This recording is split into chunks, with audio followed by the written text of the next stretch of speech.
आपण सगळे आपल्या गावं जिल्ह्यातले जे 670 ग्रामपंचायती आहेत त्याच्यात ग्रुप ग्रामपंचायती जर धरल्या तर 750 ग्रामपंचायती आपण त्यात पार्टिसिपेट करणार आहे.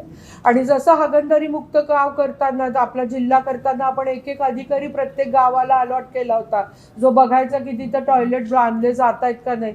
तसं एक एक अधिकारी आम्ही प्रत्येक गावाला अलॉट करतोय आणि आम्ही लिहून देणार आहे की समृद्ध ग्रामपंचायत म्हणजे काय हवंय.